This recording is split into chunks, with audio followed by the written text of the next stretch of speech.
We're back with day 2 of working on my Evo that currently looks like a barn find, but I have new parts this time. So D-Shores actually hit me up after they saw a video I made for the injectors. So I bought the wrong injectors initially. They were low Z injectors. I bought high Z. They actually offered to send out the correct ones, and then I already bought them at the time. So they're like, anything else that you need? Told them I need a fuel pump. So they sent me a fuel pump and the wiring kit for it. Only problem with Evos, right? The one gripe I currently have. So of course, we have the seat. So if you're gonna be doing a fuel pump, you're gonna go underneath the seat, right? Hold on. We're just gonna lift this out here. So underneath here is, oh, I see some mouse poop back here. I don't like that. Anyways, gotta get this off. Oh, nice and easy.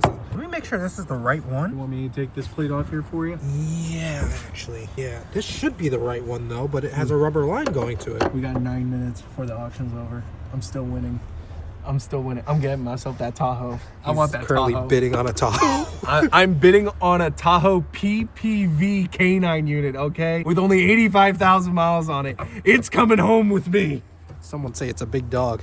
So apparently the video I watched was reverse. I'm gonna check that before anything else. But so on this car, typical Japanese fashion of something, these are 2 hard lines going to the top hats that go like they're one piece. They're one piece inside of here. In order for you to change the pump in this car, you have to drop the tank. Now, what I'm not gonna do is drop the tank today because I already plan on changing the fuel lines to this thing eventually, and I'm gonna get a new fuel top hat from Radium. Don't care about that. I'm gonna cut these here and essentially cut out a section and then add rubber tube once I'm done with these, because there's no way I'm dropping the tank if I have to diagnose issues with this thing. There's just no way I'm doing that. I know it's not exactly the right way, but it's the way I'm gonna be doing it. I'm so stressed right now. 50 seconds to go. Someone pull out the crushed up Smarties now. This thing's coming home with me. Come on, please. No one else bid on it. I swear to God. $10,000. Shut up. My max bid is $3,500. So if someone wants to try to with me, oh my God, come on, baby. You just got a Tahoe.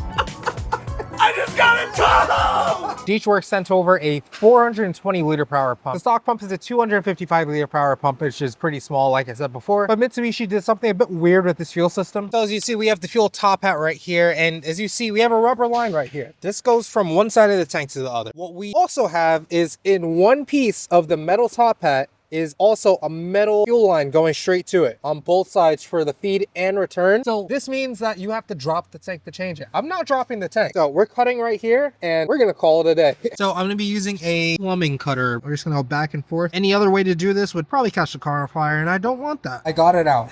Mitsubishi is something else in the 90s. That's all I'm gonna say. Of course, it's a little crusty and dusty. I'll clean it up a little bit. It is actually fairly clean under here because it was in gas. Now we gotta disassemble all of this. The cool thing is that, so I got the D-Schwartz pump, like I said.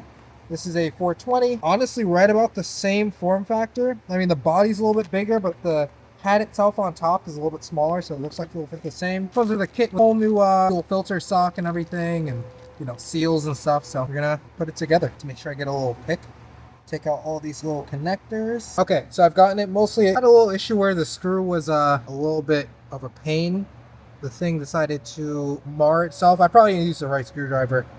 Japanese cars are like that sometimes. So we have the new pump here. We have the old one here. The plug is exactly the same. They have the same form factor. They actually fit in the same spot, but this pump is so much bigger. Good upgrade, very reasonably priced. We have a new fuel sock, like I said before, as well, all inside this stuff, as well as new seals. So rip that open. And the only reason why I'm doing this whole part is because I tried to find a video that had this for people that may not know what they're doing, like me, and there wasn't one.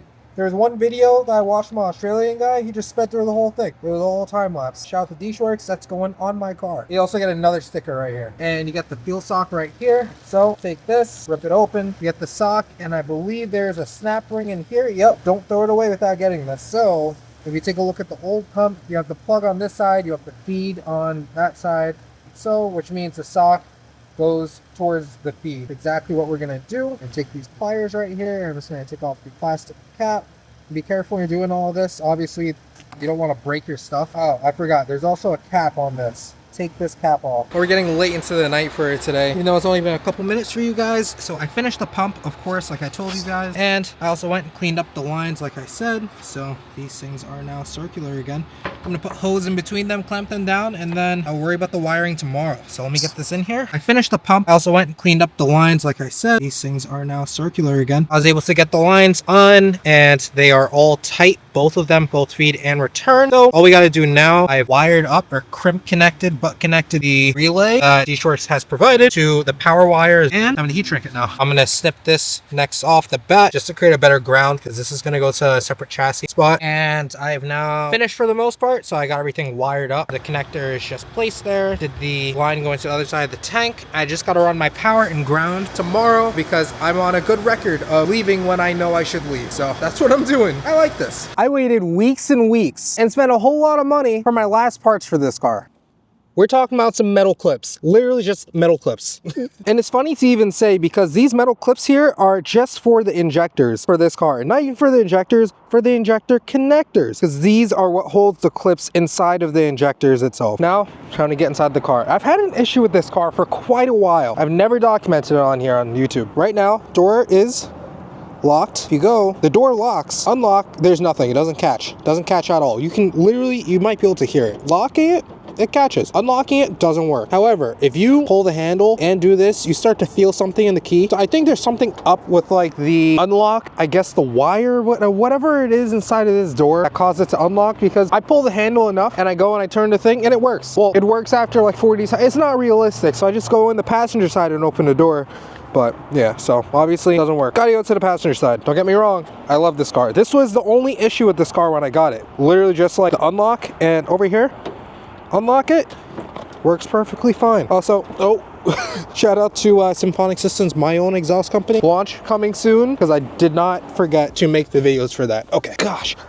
Also, sad to even say, a mouse button ate through my headliner here. Very concerning, I will say. Very, very concerning.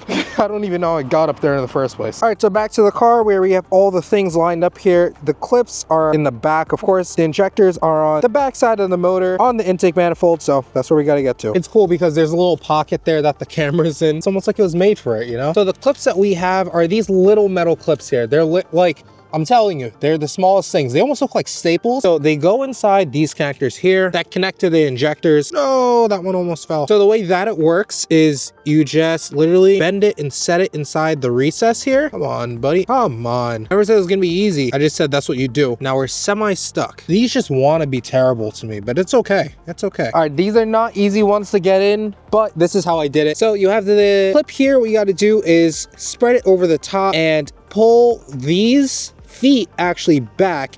Slide this as hard as you can. Take your fingernails, hold these. Once this is in the recess, bring these around and they will slip onto here, which means now I'll be able to take the connector and making sure it's on the right side, of course, slide it right into it right here.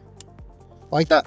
And now it is in, it's not going anywhere. You just got to repeat this process for the other three. So easy stuff. Oh, I almost lost a clip here. Do not lose the clips. They're small and they're not cheap. Like you think these are like a couple cents. Go look it up yourself. They're not a couple cents. If you guys are looking for any more Evo tips, don't come here. I don't know all of them. I don't know any of them. I'm learning myself. But if you want to watch me learn, you're in the right place.